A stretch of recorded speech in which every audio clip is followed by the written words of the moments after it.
everyone. நம்ம இன்னைக்கு இந்த வீடியோல கம்ப்யூட்டேஷன் ஆஃப் ப்ரொஃபஷனல் இன்கம் பார்க்க போறோம். டாக்டர் ஆர் மெடிக்கல் பிராக்டிஷனருக்கு எப்படி ப்ரொஃபஷனல் இன்கம் கம்ப்யூட் பண்றது அப்படின்னு நம்ம பார்க்க போறோம். ஆல்ரெடி நம்ம ப்ரீவியஸ் வீடியோல ப்ரொஃபஷனல் இன்கம் கம்ப்யூட்டேஷனுக்கு ஒரு சிம்பிள் ஃபார்மட் பார்த்தோம்.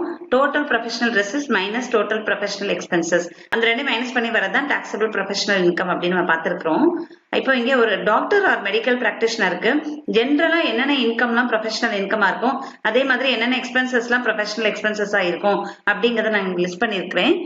Professional receipts of a doctor or medical practitioner includes consultation fees, operation fees, visiting fees, sale of medicine, gift from patients, then value of any purchases received, examiner's fees, nursing home receipts, then any other professional receipts.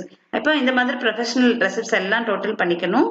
So அந்த total professional receiptsல இருந்து professional expenses detect பண்ணிக்கலாம். So ஒரு டாக்டருக்கு professional expenses அப்படிங்கிறது இந்த following expenses இருக்கலாம். Dispensary expenses. So இந்த dispensary எக்ஸ்பென்சஸ்க்குள்ள எதெல்லாம் வரும் அப்படின்னா rent, light, water charges, salary to staff, telephone expenses etcetera. Then cost of medicines or cost of medicines consume.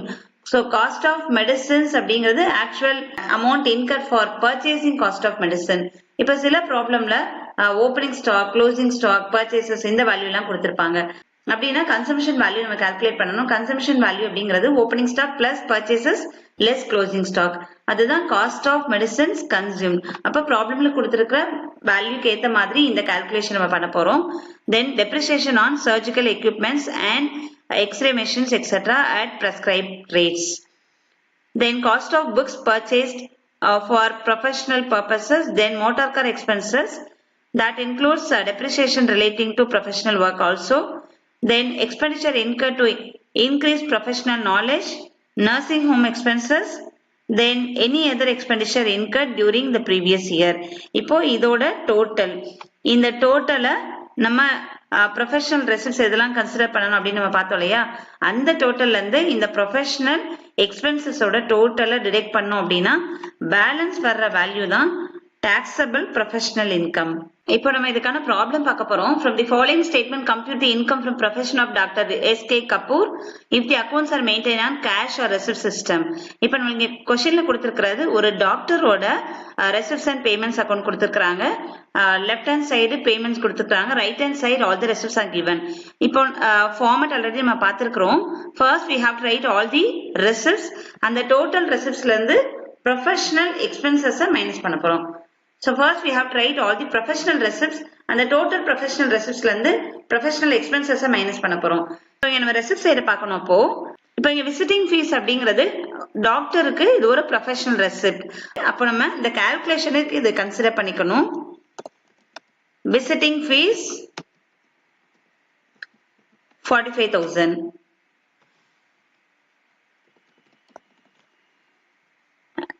Next நம்மளுக்கு கொடுத்திருக்கிறது கன்சல்டேஷன் ஃபீஸ். கன்சல்டேஷன் ஃபீஸ் அப்படிங்கிறதும் ஒரு ப்ரொஃபஷனல் ரெசிப்ட் தான் டாக்டருக்கு. So consultation fees 1,25,000.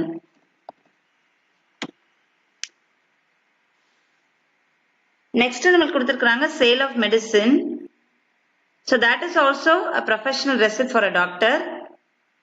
So sale of medicine 72,000.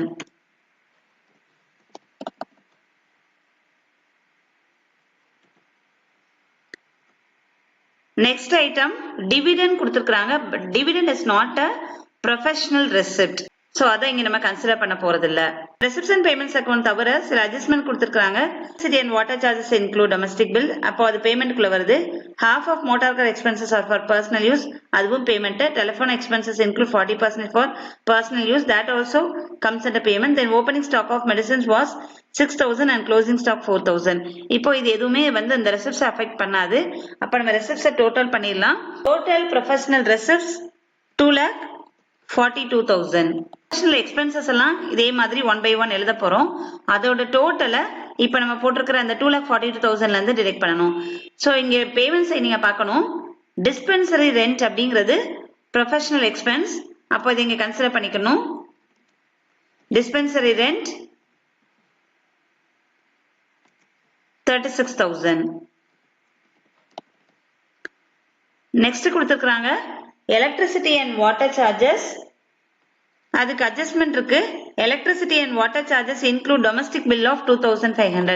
Domestic bill அப்படிங்கிறது அப்ப இந்த டாக்டரோட ஓன் ரெசிடென்ஸ்ல யூஸ் பண்ணிருக்கிற அந்த எலக்ட்ரிசிட்டி அண்ட் வாட்டர் சார்ஜஸ்க்கான பில் 2500. அது இந்த எலக்ட்ரிசிட்டி அண்ட் வாட்டர் சார்ஜ் இந்த 6000ல இன்க்ளூட் ஆயிருக்கு. அப்ப நம்ம இங்க டிடெக்ஷன் பண்ணும்போது இந்த ஓன் பர்பஸ்க்கு யூஸ் பண்ணிருக்கிறத டிடெக்ட் பண்ணிக்கணும். எலக்ட்ரிசிட்டி அண்ட் வாட்டர் क्वेश्चनல கொடுத்திருக்காங்க 6000. நீங்க ஓன் ரெசிடென்ஸ்ல யூஸ் பண்ண 2500 டிடெக்ட் பண்ணிட்டோம் அப்படினா பேலன்ஸ் 3500. அதே மாதிரி next item telephone expenses. Telephone expenses is also a professional expense. So telephone expenses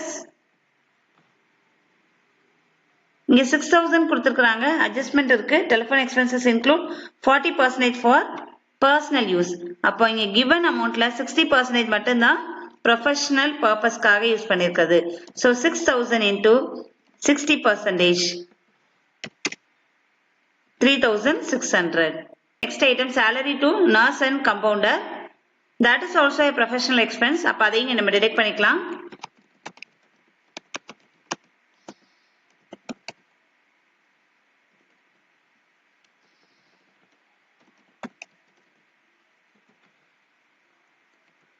$36,000. Next item depreciation on surgical equipment. That is also a professional expense. அதையும் detect பண்ணிக்கலாம்.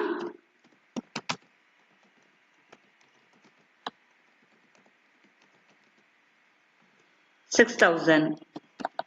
Next கொடுத்திருக்காங்க purchase of medicine. Adjustment எதுவுமே மெடிசனுக்கு இல்ல அப்படின்னா purchase of medicine நம்ம அப்படியே detect பண்ணிக்கலாம். இப்போ இங்க அட்ஜஸ்ட்மெண்ட் இருக்கு.